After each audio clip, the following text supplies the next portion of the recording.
ने 1 घंटे के लिए लॉक किया आईटी मंत्री रविशंकर प्रसाद का अकाउंट, कहा पॉलिसी का किया उल्लंघन। राघोपुर दौरे पर नेता प्रतिपक्ष तेजस्वी यादव, बाढ़ग्रस्त क्षेत्रों का किया निरीक्षण, जनता से की मुलाकात। एसटीईटी अभ्यर्थियों का हंगामा, बिहार विद्यालय परीक्षा समिति कार्यालय पहुंचे छात्र, कई राजनीतिक हस्तियों का मिला समर्थन। मधुमेह, कैंसर जैसी जानलेवा बीमारी को भगाने के लिए बगहा में लाल और हरे रंग के चावल की हो रही है खेती।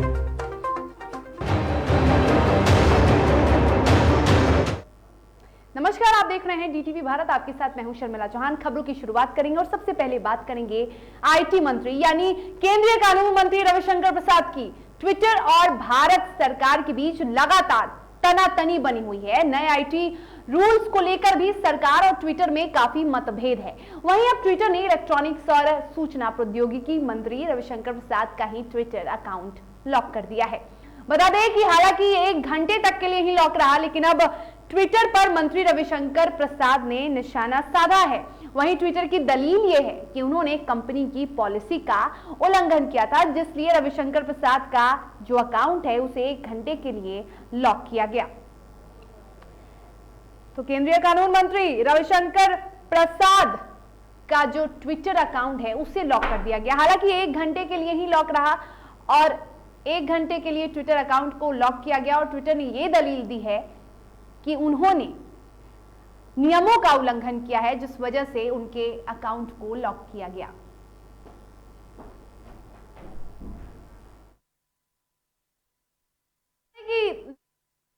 को लेकर तनातनी सरकार और सोशल मीडिया के जितने भी प्लेटफॉर्म्स हैं, जैसे कि ट्विटर की बात करें तो तनातनी उसमें जारी है। लगातार ट्विटर को भी चेतावनी देते नजर आते हैं केंद्रीय कानून मंत्री रविशंकर प्रसाद और ये कहते नजर आते हैं कि कोई भी नियमों का उल्लंघन नहीं होना चाहिए। ट्विटर पर बहुत ऐसे नियम हैं जिसके उल्लंघन होते हैं और ऐसे में ट्विटर को वो हिदायत देते नजर आते हैं।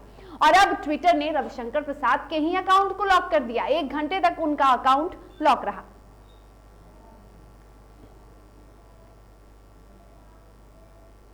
और पटना लौटने के बाद बिहार के नेता प्रतिपक्ष तेजस्वी यादव अब वर्क मोड में नजर आ रहे हैं। कई महीने बाद तेजस्वी यादव अपने विधानसभा क्षेत्र राघोपुर के दौरे पर निकले। ये दौरा इसलिए भी खास माना जा रहा है क्योंकि कुछ महीने पहले ही राघोपुर की जनता ने तेजस्वी यादव के लापता होने का पोस्टर चस्पा किया था और अब तेजस्वी यादव आने के बाद एक्टिव नजर आ रहे हैं और सीधा अपने विधानसभा क्षेत्र राघोपुर दौरे पर निकले। कहीं ना कहीं से आप देखिएगा पूरे देश में हम लोगों को शर्मसार करता है कि इस तरह की वीडियो जो है बिहार से ही वायरल क्यों होती है। भाई हमने भी वो वीडियो देखा है, बिना वैक्सीन के ही जो है इंजेक्शन जो है वो लगा दिया गया है।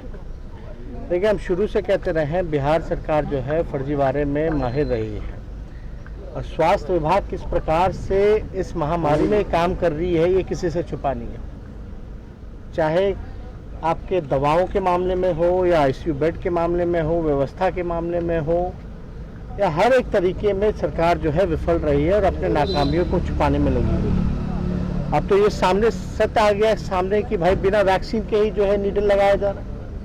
अब एक वीडियो ऐसा सार्वजनिक हुआ, पता नहीं ऐसे कितने लोगों को बिना वैक्सीन के ही जो है इंजेक्शन खोप दिया गया हो। तो ये सवाल जो है, ये लापरवाही जो है, किसी ना किसी को तो जिम्मेदारी उठानी पड़ेगी। कैंडिडेचर को बोर्ड कौन रद्द करेगा? बोर्ड कौन एग्जामिनेशन करा रहा है? भाई ये कोनो एक आध पहली बार गलती है क्या? जब परीक्षा हो, जब रिजल्ट हो, कुछ ना कुछ धांधली, कुछ ना कुछ घूस की बातें आती हैं। आप एसटीईटी के जितने भी स्टूडेंट्स हैं जो मिलने आ रहे हैं, जो प्रोटेस्ट कर रहे हैं, उनसे पूछिए, वो सारी सच्चाई बताएंगे। इसमें बड़े पैमाने पे अधिकारी मंत्री सब लोग दोषी हैं और मैं तो कहूंगा कि इसमें सबसे ज्यादा अगर कोई दोषी है, इस तरह की बातें अगर आती हैं, तो नीतीश कुमार से ज्यादा बड़ा कोई दोषी नहीं। 15 साल से मुख्यमंत्री वो हैं और ऐसे अधिकारियों को प्रमोशन दिया जाता है जो लोगों पर कार्रवाई होनी चाहिए। तो अगर इस तरह के मामले आ रहे हैं, अब तो एविडेंस के साथ, इसमें तो पूरी तरीके से जो लोगों की जिम्मेदारी थी बोर्ड चलाने में, उन सब पर कार्रवाई करनी चाहिए, इस्तीफा लेना चाहिए। अरे आप देखिए कि पूरा कटाव का समस्या जो है वो हो रहा है। और राघोपुर में जब हम लोग सरकार में थे तो हम लोगों ने कैबिनेट से लगभग जो है 700-800 करोड़ रुपए का काम कराया था इन पूरे समस्याओं में। हमारे जाने के बाद सरकार कोई काम नहीं कर रही है, पूरी तरीके से सौतेला व्यवहार कर रही है। अगर आप देखेंगे तो सरकार का जवाब भी है। अभी विधानसभा सत्र जो हुआ था उसमें हम लोगों ने सवाल भी पूछा था कि कटाव को लेकर के काम पूरा कराया जाए, लेकिन काम नहीं करने दिया गया। और इस सरकार जवाब देती है कि हमने निर्देशित कर दिया है कि फ्लड प्रोटेक्शन का काम जो है वो किया जाए और इलाके को सुरक्षित बनाया जाए, लेकिन कोई काम हो रहा है, कुछ नजर आ रहा है।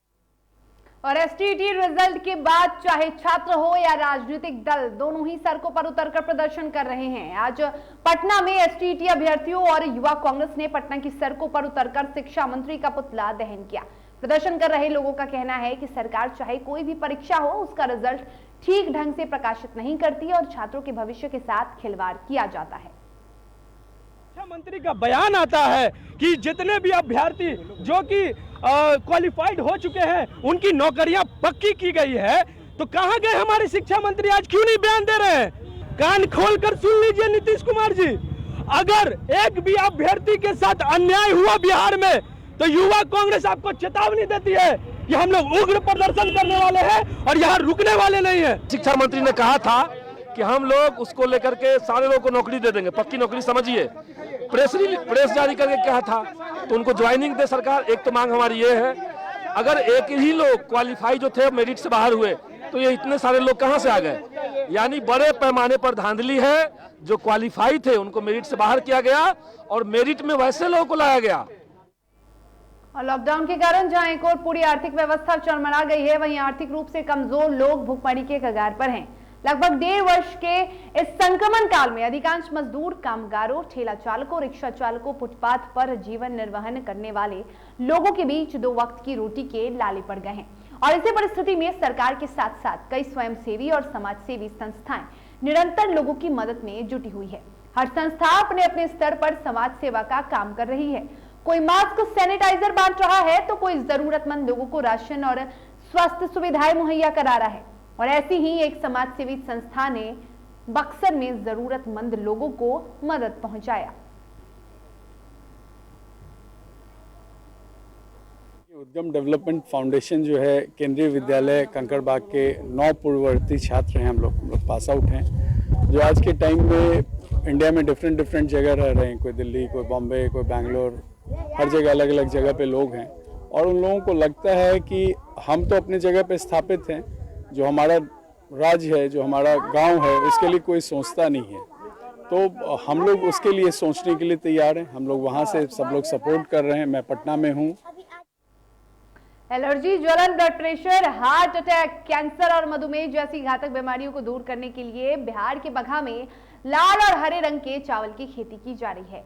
किसानों ने अपनी आय दोगुनी करने के लिए लाल और हरे रंग के चावल की खेती शुरू की है और ऐसे चावलों की बाजार में बेहद डिमांड है। बता दें कि लाल चावल में ज्वलन, एलर्जी और कैंसर जैसी बीमारियों को खत्म करने के गुण मौजूद हैं, तो वहीं हरे चावल में मौजूद क्लोरोफिल वजन घटाने, मधुमेह और कैंसर जैसी बीमारियों से निजात दिलाने में सक्षम है।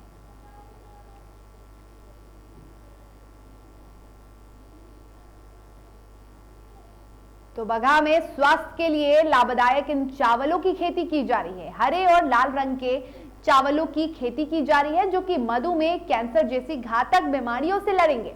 बता दें कि एलर्जी हो या जलन या ब्लड प्रेशर जैसे गंभीर बीमारियों से आप जूझ रहे हैं, तो ऐसे में आपको लाल और हरे रंग के चावल का सेवन करना चाहिए। और ऐसे चावल की खेती बिहार के बगहा में की जा रही है। किसानों ने अपनी आय को दोगुनी करने के लिए लाल और हरे रंग के चावल की खेती शुरू की है और ऐसे चावलों की बाजार में बेहद डिमांड है। यानी लोगों द्वारा इन चावलों का इस्तेमाल किया जा रहा है, जो कि कैंसर जैसी गंभीर बीमारियों से लड़ने के लिए कारगर साबित होते हैं। आपको बता दें कि लाल चावल में जलन, एलर्जी और कैंसर जैसी बीमारियों को खत्म करने के गुण हैं, तो वहीं हरे चावल में मौजूद क्लोरोफिल वजन घटाने, मधुमेह और कैंसर जैसे बीमारियों से निजात दिलाने में सक्षम है।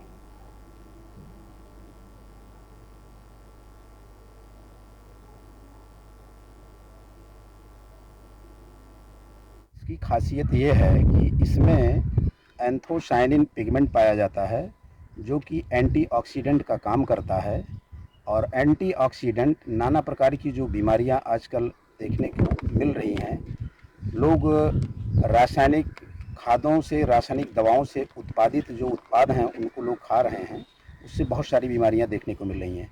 इसकी खासियत ये है कि इसमें एंथोसाइन और विकास के नाम पर महादलितों के लिए चल रही योजना में लूट और लापरवाही का नजारा देखना है, और उसके लिए जिले के बरियारपुर प्रखंड का मुरला मुसहरी से बेहतर कोई जगह नहीं होगा। 65 घरों का ये महादलित बस्ती जो बाढ़ के दौरान पूरी तरह से टापू में तब्दील हो गया है, और ये पूरी बस्ती ठेकेदारों की मनमानी और भ्रष्टाचार की पोल खोलती नजर आ रही है। जरा ये रिपोर्ट देखिए।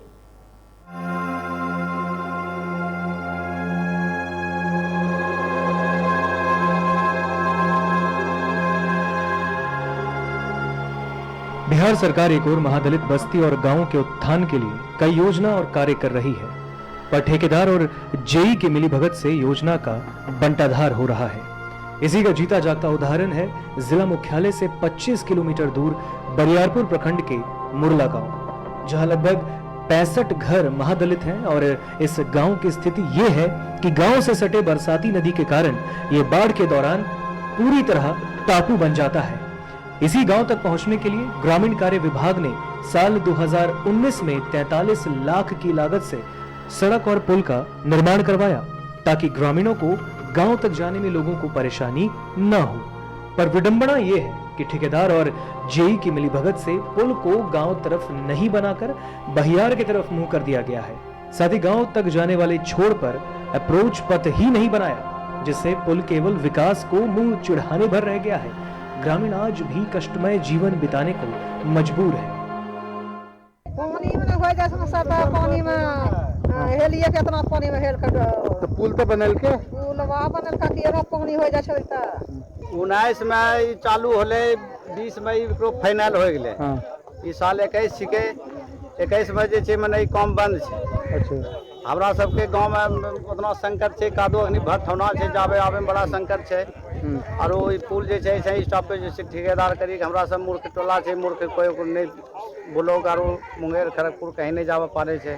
नहीं जानकारी छी हमें सब, जे उर्दू इंग्लिश पढ़ाई को काम करी के यहाँ से चले गए। यूं तो सरकार की पहली प्राथमिकता में महादलित बस्तियों और गांवों का विकास है, पर विकास की ऐसी तस्वीर साफ बयां करती है कि सरकारी राशि का किस तरह दुरुपयोग किया जाता है, और योजना किस प्रकार केवल ठेकेदार और सरकारी अधिकारियों के विकास करने में काम आता है। जब इस सिलसिले में मुंगेर के वर्तमान बीजेपी विधायक प्रणव कुमार से पूछा गया, तो विधायक ने भी माना कि इस योजना में अनियमितता बरती गई है, और जल्द ही इस पर जांच बिठाकर दोषियों पर कार्रवाई की जाएगी। और साथ साथ मुख्यमंत्री बसावट योजना के तहत पुल का अप्रोच पथ बनवाकर सड़क को गांव तक बनाया जाएगा। हम पिछले चुनाव में भी गए थे और बीच बीच में यदा कदा जाते रहते हैं। बाढ़ के दिनों में तो एकदम टापू बन जाता, हम लोग नाव से जाना पड़ता है। जो भी काम किया है उसमें हमको अनियमितता दिखाई पड़ता है, और जो ग्रामीण कार्य विभाग से हुआ है वो कहीं से वो लोगों के सड़क सुविधा के लिए नहीं बनाए गए, वो ठेकेदार के सुविधाओं के लिए बना था। अब सवाल ये उठता है कि बिहार में विकास की ये स्थिति है तो विनाश की तस्वीर क्या होगी। मुंगेर से डीटीवी भारत के लिए इम्तियाज खान की रिपोर्ट। और एनडीआरएफ की टीम ने 35 वर्षीय महिला की जान बचाने में आज कामयाब रही। बता दें कि खबर बेहटा के परेव गांव से है, जहां सीमा देवी नाम की 35 वर्षीय महिला कुएं में गिर पड़ी थी। 30 फीट गहरे कुएं में 5-6 फीट तक पानी था, और आपको बता दें कि महिला बचाने के लिए इस गहरे कुएं में उतरने की कोई हिम्मत नहीं जुटा पा रहा था। तब बेहटा थाने को सूचना दी गई, और बेहटा थाने ने बेहटा स्थित एनडीआरएफ कैंप में संपर्क कर इस घटना की जानकारी दी। मौके पर पहुंची एनडीआरएफ की टीम ने सकुशल महिला को बाहर निकाला।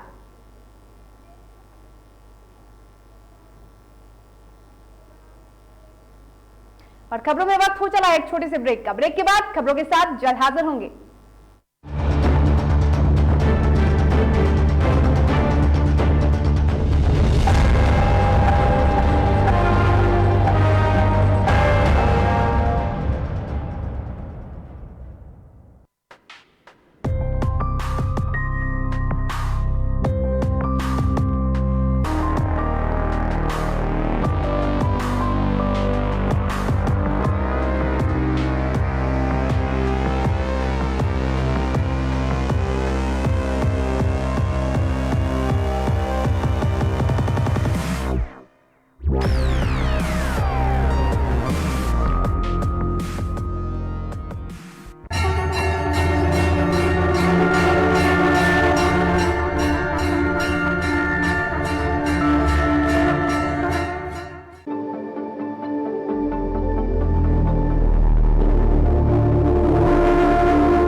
गरीबों को मिल रहा चावल और आटा।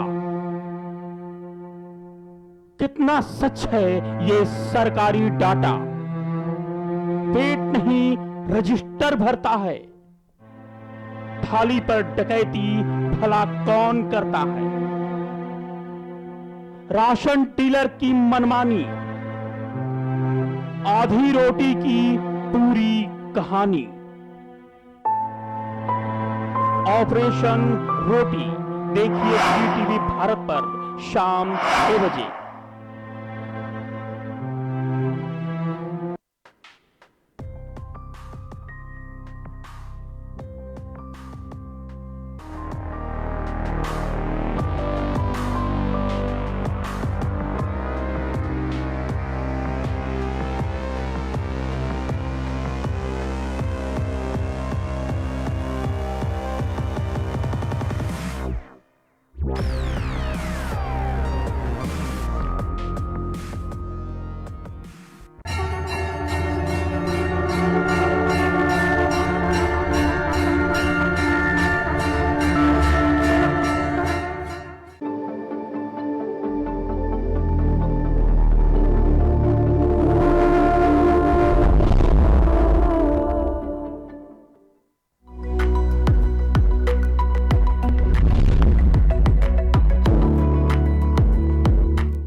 खबरें के बाद एक बार फिर से आप सभी का स्वागत है। खबरों में आगे बढ़ेंगे, बात करेंगे नालंदा की, जहां एक महिला घरेलू हिंसा का शिकार हो गई। ताजा मामला रहुई प्रखंड के भागन बिघा ओपी अंतर्गत मोड़ा तालाब का है, जहां मामूली बात को लेकर हुए विवाद में पति ने पत्नी पर धारदार हथियार से हमला कर उसे गंभीर रूप से घायल कर दिया।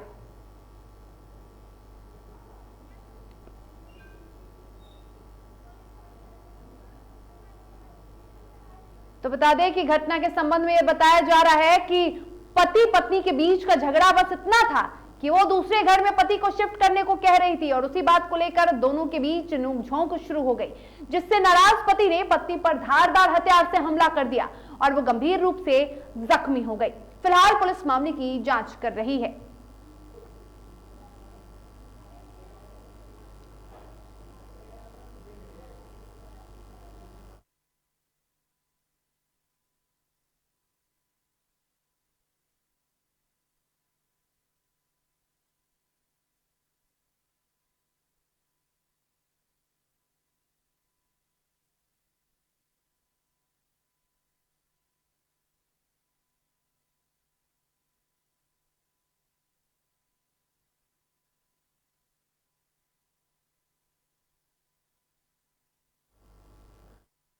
नालंदा में पति पत्नी के बीच एक आपसी विवाद को लेकर घरेलू हिंसा का शिकार हो गई पत्नी। पति पत्नी के बीच विवाद हुआ और इसमें घरेलू हिंसा का शिकार पत्नी हो गई। पति ने पत्नी पर चाकू से हमला कर दिया।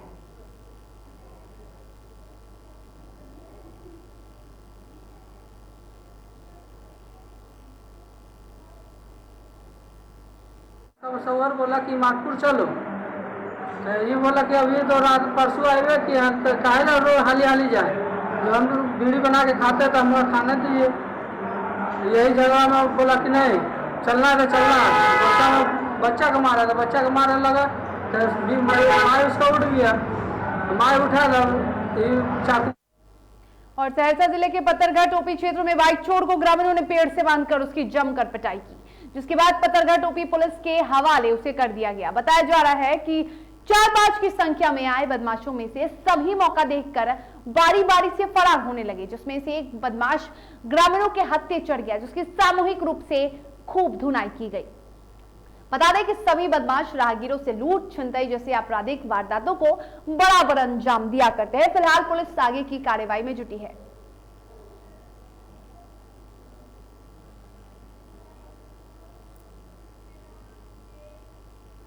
और रोहतास जिले के सासाराम में नगर थाना के सिविल कोर्ट के पास एक युवक ने जहर खा लिया। युवक की पहचान 30 साल के शंकर चौधरी के रूप में हुई है। बताया जा रहा है कि युवक पिछले कुछ दिनों से तनाव में चल रहा था और इसी तनाव में उसने जहर खा लिया। सूचना मिलने पर पुलिस ने उसे अस्पताल पहुंचाया, जहां उसकी स्थिति अब चिंता से बाहर बताई जा रही है।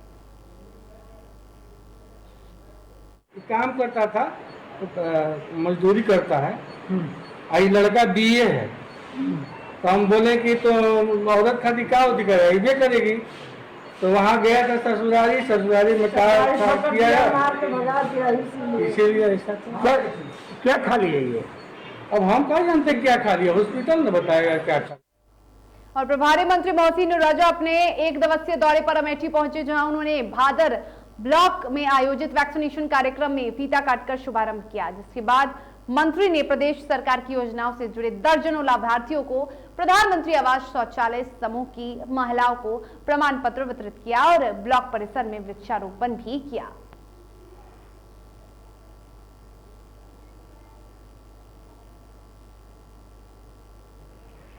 वृक्षारोपण में भाई सुधांशु जी भी हमारे बीच में आ चुके हैं। अमेठी के कमरौली पुलिस ने चोरी की 2 कार और 5 मोटरसाइकिल के साथ एक शातिर अभियुक्त को गिरफ्तार किया है। कमरौली थाना प्रभारी शिवाकांत पांडे को मुखबिर से सूचना मिली थी कि चोरी की वैगनआर कार के साथ अभियुक्त प्रिंस कौशल को कमरौली के मालविका कंपनी गेट के सामने देखा गया। अभियुक्त की निशानदेही पर उसके घर के पीछे बाग से पुलिस में कार और बाइक बरामद हुई है। बता दें कि पुलिस ने मुकदमा दर्ज कर विधिक कार्रवाई करने के साथ उसे जेल भेज दिया। क्रियाविधि में चोरी के साथ साथ ठगी भी शामिल है।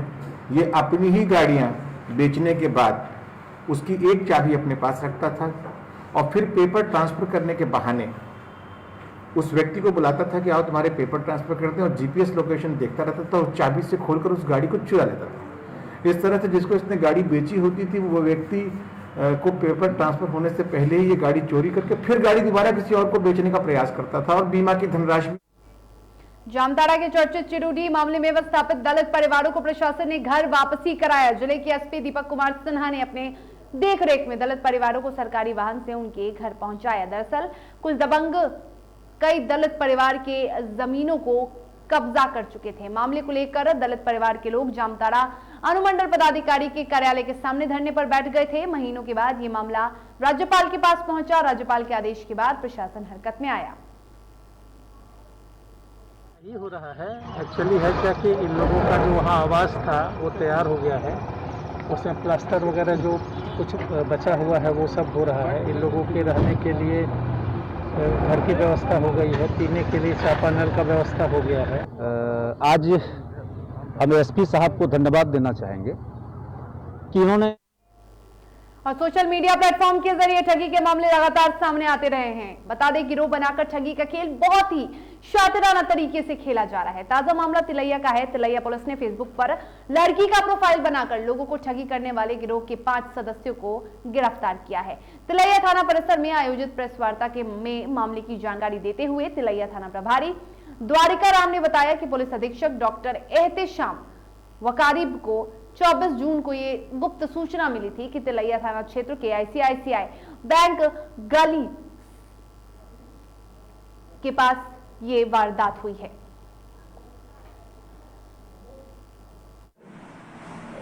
एक फेसबुक आईडी विदेशी लड़की का बना करके दूसरे इंडियन के साथ फ्रेंड रिक्वेस्ट भेज करके उससे दोस्ती करके चैटिंग करते हैं और चैटिंग करने के बाद उनसे माने गिफ्ट भेजने के नाम पर कुरियर के माध्यम से गिफ्ट भेजने के बाद के नाम पर उनको गिफ्ट कुरियर का फिर कुरियर के स्टाफ अपने से बन करके उनको बोलते थे कि आपका सामान आ गया है, तो आपको कस्टम ड्यूटी पेड करना पड़ेगा, और एक अकाउंट नंबर में इन लोग पैसा मंगाते थे।